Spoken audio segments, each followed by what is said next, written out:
Welcome back, Pirate Crew. It's your captain, Yeehaw Yadam, and boy, oh boy, do we have another fantastic week of One Piece announcements, market watch, and gameplay ahead of us. So going into the week of January 16th, everyone has snapped. Everyone has snapped. But before we get there, let's get right into the news. So,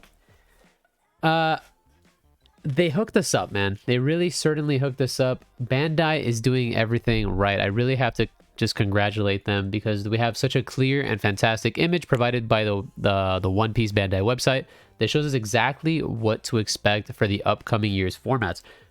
February, we already know the treasure cups are happening all over February. This is where it's happening in the Western format of One Piece. But what happens after February? It really left us wondering, and we've got literally tournament after tournament pushing us all the way into the national championship that should land in 2024 of January. Now, this is only for North America, North America only for the national invites and things like that. Every other region will have national invites in different separate ways. But I'm going to go ahead and specify about what they mean by NA only in the future. So speaking in March, we will immediately have the online regionals first wave hit. And it's going to be the first wave all the way up to June, then switch up to wave 2 for September and October. What the waves necessarily mean, I'm not necessarily sure at this time. Does that mean the prize support will shift in July as well as October? Will the tournament packs or the prize support be different? Will the sets to be available be different? What they plan on doing with them, that's still really up to Bandai at this time. But, if you don't like online regionals, which I get it, many people don't like the online scene, but the online scene is a fantastic place for people that are immunocompromised, genuinely just don't have the finances to travel to in-person events, and just want to go ahead and play off of a setup that they feel at home and they feel comfortable. They have access to. I'm not a huge proponent of online events. I've only joined 2 in the past, but in both of the events, I have felt very comfortable being in my own home, being able to eat, not have a headache, not have to have that hassle of an offline event. But at the same time, I really do miss the offline experience. So I completely understand if you've never tried an online event, if you've coming from another game and you guys don't really do online events, give them a try.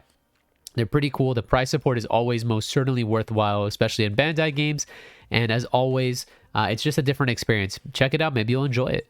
If you're not a proponent of online regionals for whatever reason, like myself, you have the offline regionals that are going to be happening and hosted by different TOs that all do fantastic jobs all over different portions of the globe.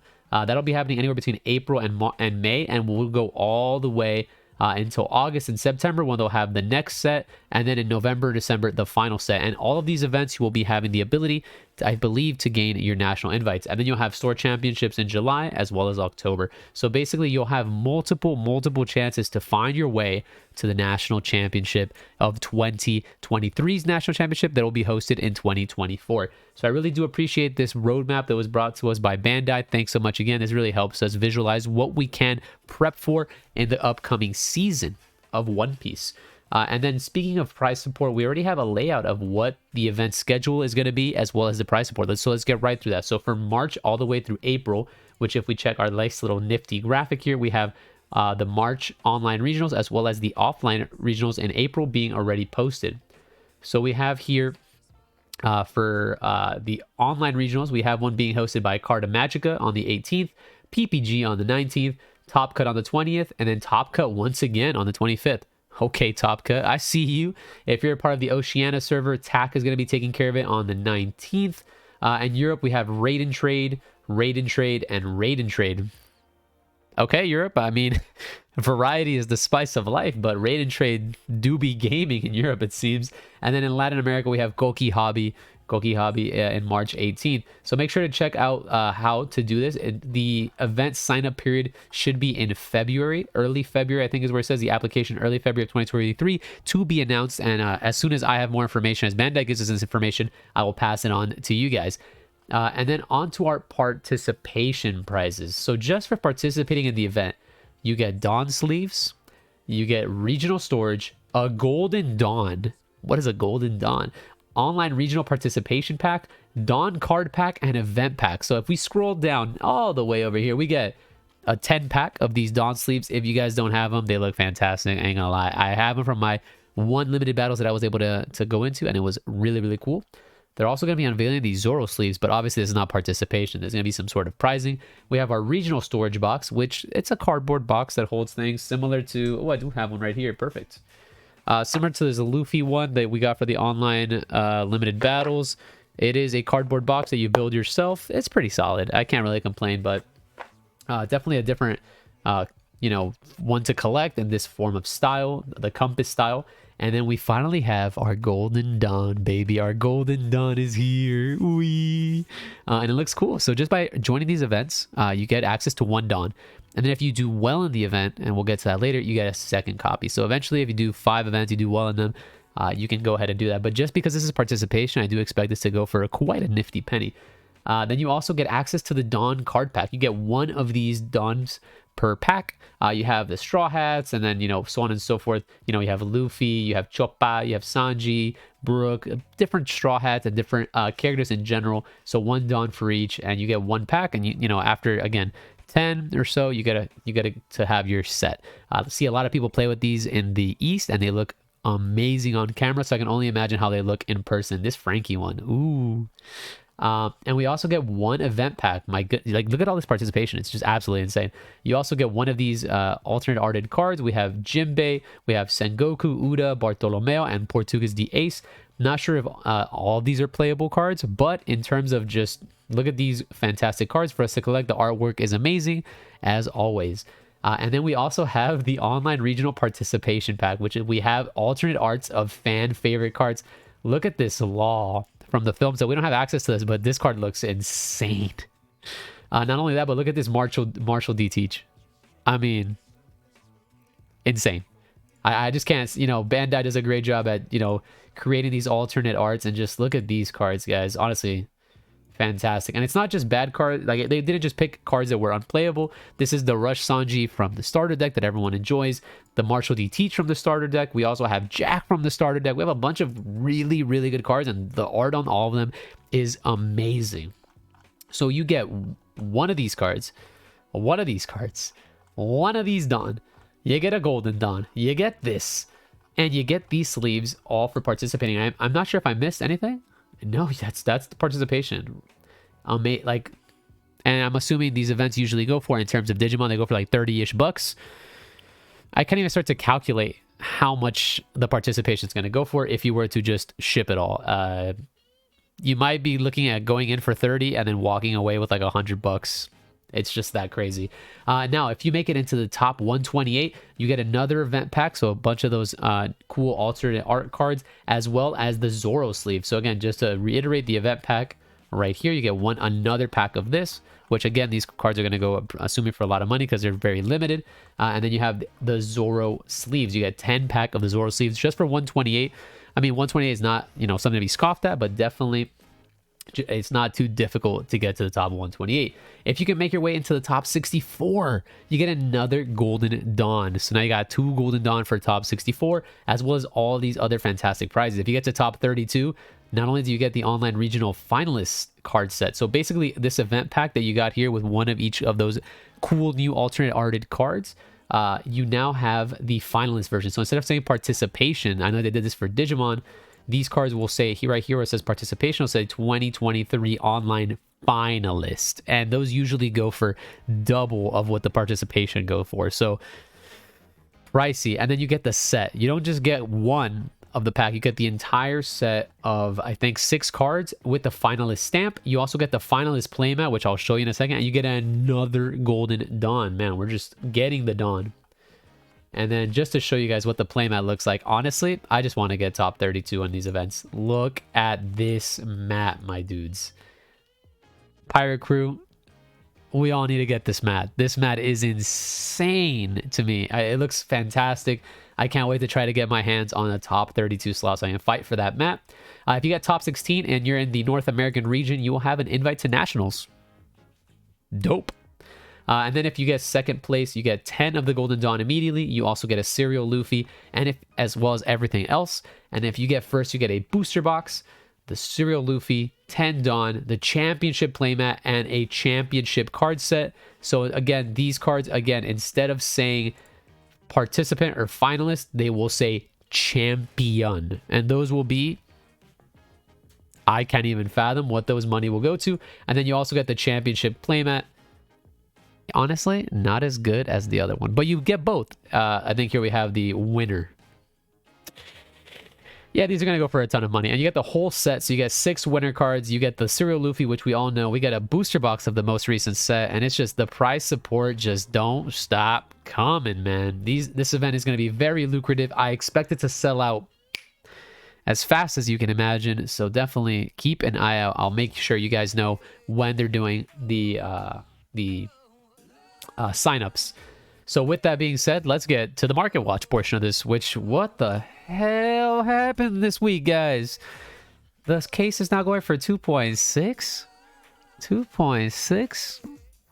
It just keeps going up. I think last week I was talking about it being at 2,200 and people were still buying it at 2,200 a week ago. We have a bot of 3 here, but look at this.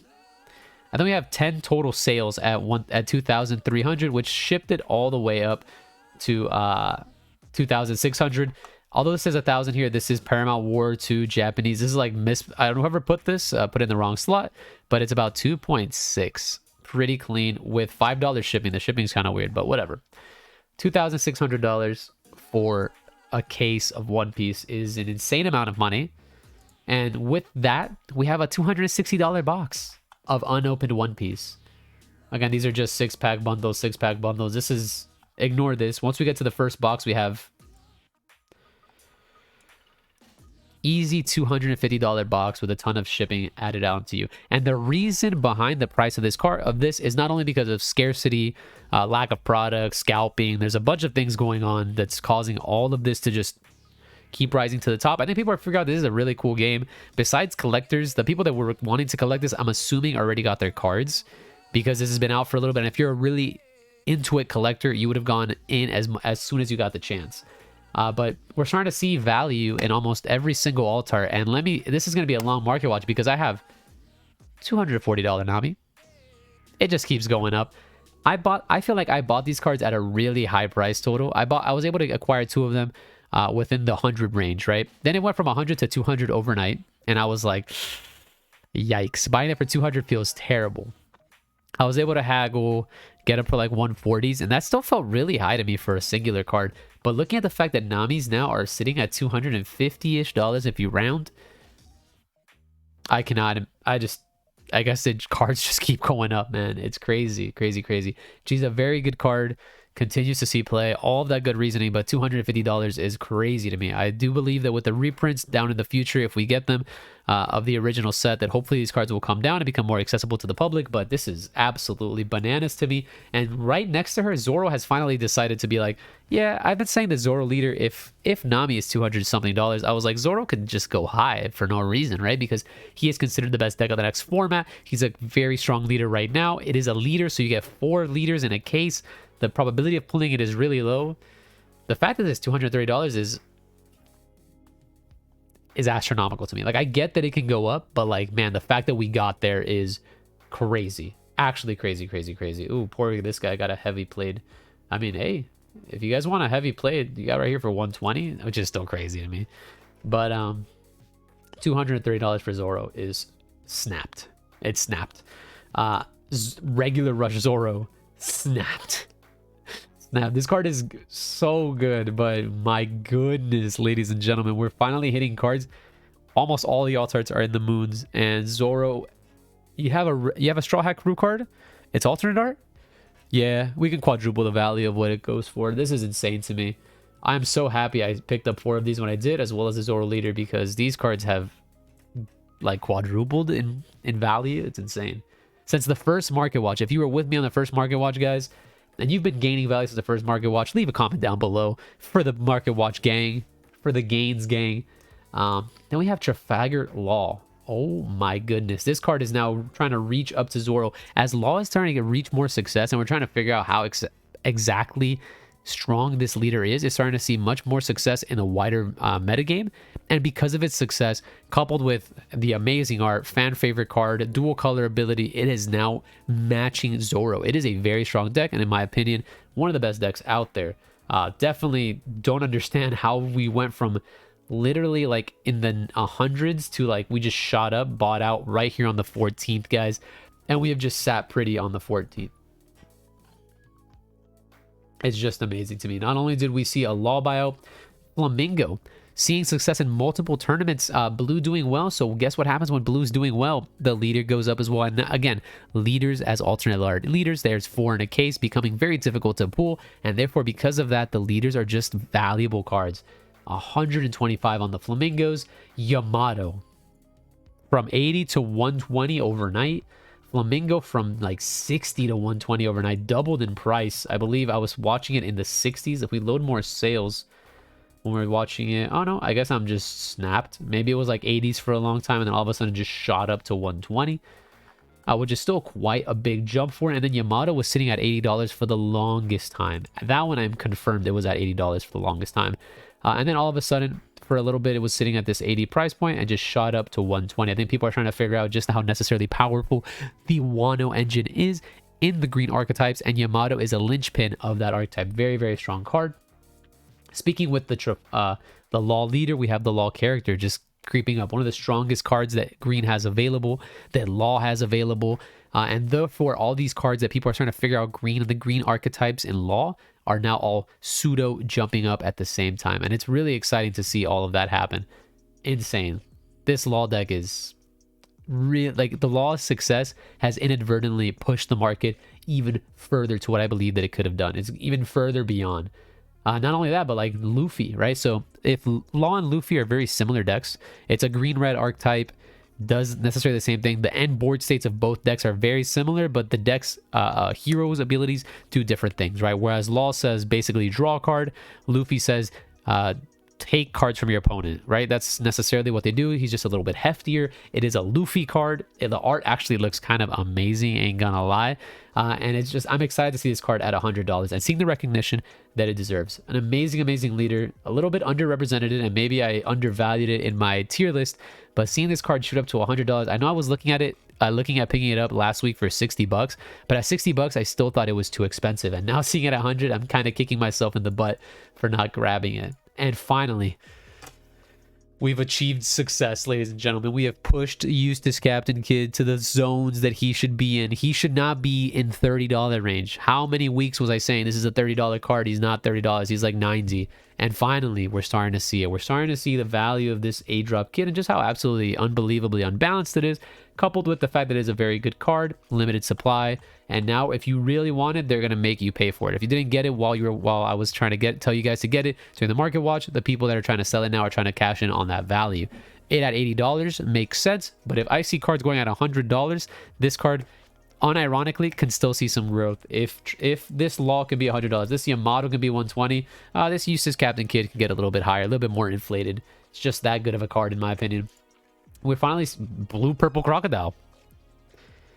How did this get up here? This card for the longest time was sitting in the $30-$40 range. As you can see, just recently on the 13th, it was sold for $50.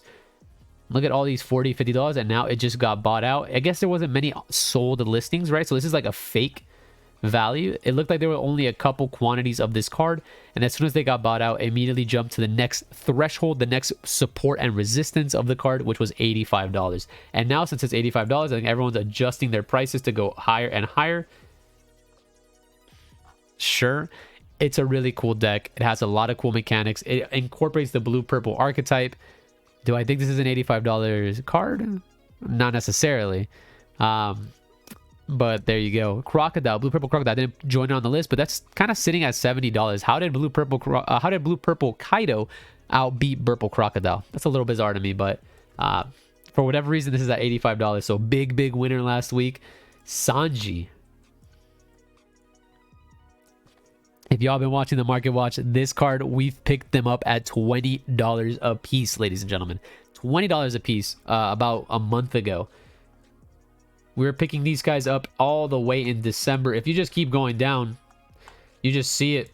You just see the fact that we were just talking about how important this card was to the deck. The art is fantastic. I think I snapped on these when they were 15 when they originally came out. It just is what it is, guys. Did I expect them to ever to go to $60? Not necessarily from where they were, But oh my goodness. Like I said, this is an amazing card. Probably one of the best 2Ks that Red has available to it. And the fact that it is $60, I completely understand. But it's just wild to me knowing that the prices that these cards sat at for so long. We're finally seeing some respect on the 10 drop's name. The 10 drop was sitting at, like, I think initially when the set dropped, they were $15. This is not even a joke. They were $15 when the set dropped. I wasn't even excited to play purple, but I picked up a couple because I was like, 15 bucks for this guy? Sure, whatever. And now he's sitting at a comfortable 60. This guy goes and fluctuates as the meta comes and goes, right? So I've seen this guy at $60 before. He's dipped down to 30, and then now he's back in the 60-ish dollar range. We might see him dip down to 30, but I do believe that purple is prime positioned to do very well in the upcoming metagames, and because of that, and depending on how successful they are at the first treasure cup, we might see some pretty crazy numbers. Last little individual, as that 10 drop went up, so did this king. So funny story, I've been playing 4 of these Dumbos in my purple deck because I just think that they're a really good way at dealing with the board wipes. They're just some of the strongest cards in the deck, and then everything else is just static structure deck plus combo power, and these are my big bombs in King and Kaido, and because of that, I think people are starting to notice that trend of that style of purple deck, and yeah, we're just to the moon with every single good purple card. And lastly, I do want to mention this Crocodile being at $33. It's high for this Crocodile because if you knew where it came from, this card was the lowest priced alternate art in the set when the set first came out. This was a $7 alternate art back in the first market watch, and now we're all the way up to $33. And this guy has room to grow, in my opinion. It is a fantastic card that can see longevity over time as the Baroque work archetype continues to get more and more powerful. Its effect is fantastic, reduction, banish, and it has a good stat line as well as the combo power. So as metagames shift and as the future shifts, we never know where this card can go. And for 33 bucks, if every other alternate art is in like the skyscraper zone, seems like 33 bucks gives this guy some room for potential risk management. But just, I'm going to quickly just fan these over, guys. Look at all these winners. Majority of them have been on the market watches previously on separate lists.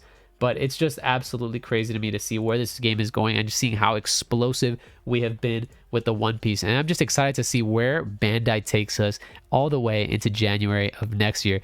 So that's it for this video, guys. I hope you guys learned something from what's going on in terms of news, something in terms of the market watch. If you like this video, please leave a like down below. If you have a comment, question, concern, whatever you want to talk about, leave a comment down below and I'll make sure to answer it if I have the opportunity to. And as always, if you haven't joined the Pirate Crew and wish to join the Pirate Crew to continue to support content like this, please consider subscribing. And as always, guys, I'll see ya on the next one. Peace.